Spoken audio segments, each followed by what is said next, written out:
pertama melakukan itu. Pak Willy ya, termasuk Pak Willy, termasuk yang punya, saya analisis punya 5K. K pertama kepeloporan, menjadi yang pertama. Saya kira PSO ini menjadi yang pertama. Ya, siapa orang yang memiliki kepedulian? Banyak sekali orang-orang yang berlebih, tetapi hatinya tidak tertambat kepada saudara dia, saudara kita. Ya, flora fauna itu adalah saudara kita juga. Dalam tulisan saya yang lain, artikel saya Pak Willy yang disebut extended family, itu bukan, menurut definisi itu keturunan sampai ketiga itu extended family, bagi saya bukan. Extended family adalah kalau saya itu 6.000 staff ditambah 6.000 desa ditambah 9,5 juta masyarakat desa yang ada di pinggir kawasan konservasi, itu termasuk masyarakat adat, itu bagian dari extended family, termasuk LSM siapapun, flora fauna dan siapapun yang tergerak hatinya untuk menyelamatkan hutan yang di bumi ini tinggal semakin sedikit. Satu, kepeloporan. Setuju ya kira-kira ya, menjadi yang pertama itu. Yang kedua, keberpihakan. Kalau tidak berpihak hatinya kepada satwa liar itu yang nggak bisa ngomong, walaupun sebetulnya dia bisa berkomunikasi, tidak mungkin terjadi pusat ini, dan termasuk di Damas Rayadi dan rencana-rencana ke depan. K yang ke berapa kok? Kedua tadi ya, kepeloporan, keberpihakan, lalu apa kok? Kepedulian. Ini K yang kedua. Ketiga ya, peduli. Papa Mbak Sarah ini sangat peduli orangnya. Nggak usah dicatat, 5K itu ada di kepala kita. Kalau nggak peduli, untuk apa itu ngurusi buaya tadi yang korbannya kata Pak Willy sudah 10 orang. Ya, karena makhluk satwa liar itu kalau nggak diganggu dia tidak mengganggu kita. Ada cerita waktu saya di Ketambi tugas di Loser, seorang orang utan anaknya meninggal Pak Willy. Ini cerita teman-teman di sana. Anaknya digendong terus sampai membusuk, kering, hancur tulangnya, menjadi hancur, baru dilepas sama dia. Saya nggak tahu kisahnya Pak Willy ini dulu, kalau nggak salah di tong sampah ketemu anak orang hutan dan dia selamatkan sejak itulah dia jatuh cinta sama orang hutan, Pak Willy.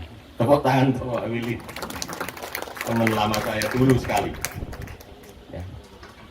Kepedulian.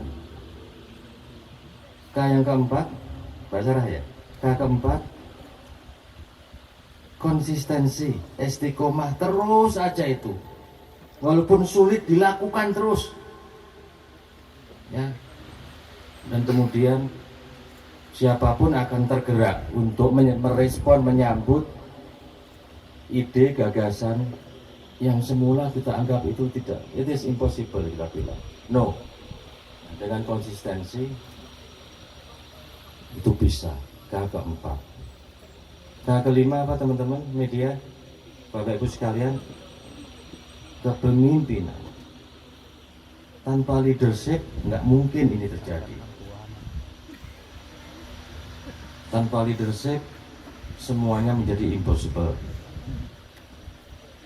Dan di tanah air kita ini, Bapak tadi sampaikan, Pak Asim, memang itu yang sumber daya alam kita ini saya sebut sebagai national treasure, harta karun milik bangsa yang di tempat lain tidak ada, yang mataharinya kalau di Indonesia terang benderang sepanjang hari, sementara di Eropa misalkan kita mencari-cari matahari, kalau sudah musim dingin, dingin sekali ya, dan pertumbuhan pohon di sini sepanjang tahun, sementara kalau di Eropa dan di Amerika di 4 musim dia tumbuh, ketika musim panas itu berhenti di musim dingin dan mulai lagi di musim semi, seperti itu. Jadi kita mempunyai kekayaan yang luar biasa, dan oleh karena itu menurut saya hanya 5K itu yang saya lihat ada di Pak Asim, dan mau diwariskan ke Mbak Sarah dan Mas Didit. Edit, Lidit, Mas Lidit. Mbak Sarah, semangat Mbak Sarah. Dikasih warisan yang luar biasa besar, tapi menurut saya kerja di konservasi kita tidak pernah bekerja sendiri. Nah, dan oleh karena itu pesan Ibu Menteri juga, ini lagi Pak Willy, karena teknologi WA ini ya kita mau punya mobile office namanya. Jadi dimanapun ya kita, tadi malam saya WA dengan Ibu Menteri sampai jam 12, jam 1 dan masih berlanjut lagi. Tiba-tiba jam 4 pagi sudah ada WA dari Ibu Menteri. Jadi kita menghandle kantor ini melalui komunikasi WA dan tidak ada hambatan jarak hampir sekarang tidak ada lagi. Saya senang sekali dan apa yang dilakukan Pak Hasyim dan tim Arsari ini, berapa nilainya teman-teman semua? Tidak bisa dinilai, tidak bisa dinilai ya. Jadi katanya Pak Willy itu kita menghisap oksigen lalu masuk ke paru-paru, yang mengganti oksigen dalam darah kita yang kotor menjadi oksigen yang baru lagi, seperti itu sehingga kita menjadi sehat dan bisa hidup, dan oksigen dikeluarkan oleh pepohonan itu. Saya baru baca buku di Periplus, ada bukunya warnanya hitam, Mbak Sarah, judulnya Consciousness, kesadaran. Jadi ternyata pohon-pepohonan itu semua yang diciptakan Tuhan memiliki kesadaran. Mereka berkomunikasi. Ya, akar-akar di antara pohon, aku minta dong nitrogen saya kurang, ditambah dong ini, saya karbon saya kurang dong. Mereka saling berbagi resources. Ya, mereka memiliki kesadaran. Jadi jangan GR hanya manusia aja yang memiliki kesadaran karena punya otak dan punya hati. Tidak. Mereka semua ciptaan itu memiliki consciousness.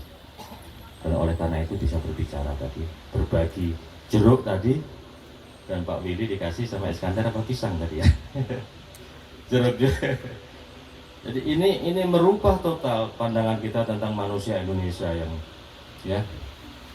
luar biasa menurut saya, dan cikal bakal itu ditanamkan di sini oleh Pak Hasyim dan tentu dengan keluarga besar beliau, dan kita bersama-sama menyukseskan program ini. Rumah apa namanya Pak Ari? Rumah jompo untuk orang utan satu-satunya di dunia. Terima kasih. Wassalamualaikum warahmatullahi wabarakatuh.